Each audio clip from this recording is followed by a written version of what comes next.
अब आगे आता हूं। त्रिलोकपुरी में B174 में एक कमरे में 38 वोट रजिस्टर्ड है। 38 एक कमरे में। उन 38 के 38 में से एक भी आदमी वहां पर नहीं रहता है। ऐसे फर्जी वोटर्स इस दिल्ली में है। अब पीछे चलते हैं थोड़ा सा।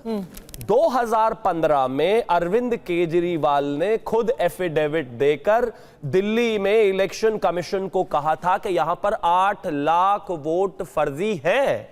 मैं मानता हूं कि इस प्रदेश में या फिर कहीं पर भी अगर फर्जी वोटर्स हैं उनका सामने निकलना जरूरी है, आना जरूरी है, लेकिन यह भी इंश्योर करना इलेक्शन कमीशन का काम है कि कोई भी लेजिटिमेट वोट ना कटे। और वो नहीं कटेगा, वो उस बात को आश्वस्त कर रहे हैं। लेकिन अगर कोई ये सोचता है कि रोहिंग्याओं के बल पर, फर्जी वोटों के बल पर, जिनको कल तक वो खुद कहते थे कि 8 लाख वोटर फर्जी हैं, 8 लाख कैंडिडेट्स जो फर्जी हैं, और जिस पर वो कहते थे कि यहां पर लोग हैं, अगर आज वो उनको अपना वोटर मानकर कह रहे हैं कि नहीं नहीं उनको नहीं काटना चाहिए, तो माफ कीजिए, ऐसा नहीं हो सकता। ये इलेक्शन कमीशन का काम है। हां, कहीं पर भी लेजिटिमेट वोट ना कटे, वो उनकी जिम्मेदारी है, वो उसको इंश्योर। फिर से आपसे पूछूंगी कि ये जो शैडो कैंडिडेट्स है जिनके नाम पर कंप्लेंट गई है, क्या ये बीजेपी के नाम पर गए हैं, हां या ना? क्या आपने इनको भिजवाया है वहां पर लोगों के नाम कटवाने के लिए? नहीं, बिल्कुल नहीं। हमें क्या आवश्यकता है? हम तो सिर्फ एक चीज कहते हैं, जहां पर भी फर्जी वोट है, भारतीय जनता पार्टी उसके खिलाफ है। जहां पर फर्जी वोटर है, जहां पर रोहिंग्या है, जहां पर गलत तरीके से चीजें चल रही हैं, अभी पिछले दिनों आप मांग करेंगे कि ये जिन लोगों के नाम पर फर्जी एप्लीकेशन दी गई है, इसकी जांच हो? बेशक, इसमें तो कहीं कोई दो राय ही नहीं है। मैं कहता हूं बाई डिफॉल्ट ही अगर आम आदमी पार्टी अपने स्टैंड को प्रूव कर सकती है तो वो बाई डिफॉल्ट ही उसमें जांच होनी है, उसमें कोई इशू ही नहीं है। लेकिन प्रूफ करना पड़ेगा, शूट द स्कूट नहीं हो सकता कि सिर्फ चार्जेस लगाओ और भाग जाओ, चार्जेस लगाओ और भाग जाओ, वो नहीं हो पाएगा। ठीक है, प्रूफ कीजिए। और मैं फिर से आप दूसरा फैक्ट बताती हूं रीना गुप्ता जी, यहां पर, और ये कल के अखबार में ही छपी है रिपोर्ट, एक BLO है, block level officer. Block level officer ने 29 दिसंबर को एक कंप्लेंट की है। उनकी कंप्लेंट में क्या लिखा है कि सर्वेंट क्वार्टर नंबर 66 है, ये संजय सिंह के नाम पे है। ये मैं कंप्लेंट से पढ़ के बता रही हूं।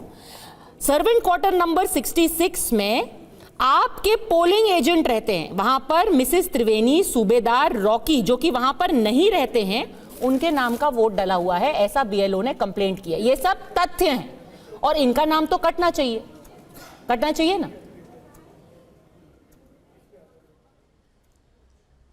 पद्मजा जी, मुझे समय दीजिएगा, मैं आपकी सारी बातों का विस्तार से जवाब दूंगी। देखिए पद्मजा जी, जो इलेक्शन कमीशन की एक बहुत डिटेल्ड एक्सरसाइज होती है, अभी मई में लोकसभा चुनाव हुए थे, तब वोटर लिस्ट बनी थी। उसके बाद 2 महीने डिटेल्ड एक्सरसाइज हुई और अक्टूबर के अंत में इन्होंने एक ड्राफ्ट लिस्ट अपनी जो है वो एक फाइनल करी। अब वो लिस्ट फाइनल होने के बाद आप देखिए, नई दिल्ली विधानसभा में लगभग 6000 वोट काटने के और 10,000 वोट ऐड करने का वाकया सामने आया है। तो या तो भारतीय जनता पार्टी ये कह रही है कि 2 महीने जो इलेक्शन कमीशन की एक्सरसाइज थी, इलेक्शन कमीशन इतना इनफेक्टिव है कि उनकी वो एक्सरसाइज बेकार थी कि उसके 2 महीने के बाद लगभग 15% वोटर लिस्ट में चेंज आ गया। नई दिल्ली विधानसभा VIP एरिया है, वहां पे कुल वोटरों की संख्या ही 1 लाख है, और आप ये कह रहे हैं कि अक्टूबर के बाद, मतलब 2 महीने भी कहां हुए, अक्टूबर के बाद इतनी तादाद में लोग, 10,000 लोग नई दिल्ली के अंदर आ गए और 6,000 लोग या तो स्वर्गवास हो गए या नई दिल्ली छोड़ के चले गए। तो ये कहीं ना कहीं पूरा इसमें नजर आता है कि दाल पूरी काली है। दाल में कुछ काला नहीं है, दाल पूरी काली है। पहली बात, ये पहला वाकया नहीं है। अभी कुछ दिनों पहले हम लोगों ने शहादरा विधानसभा का खुलासा किया था, जहां पे 11,000 लोगों के नाम ये लोग गुपचुप तरीके से कटवाने की कोशिश कर रहे थे।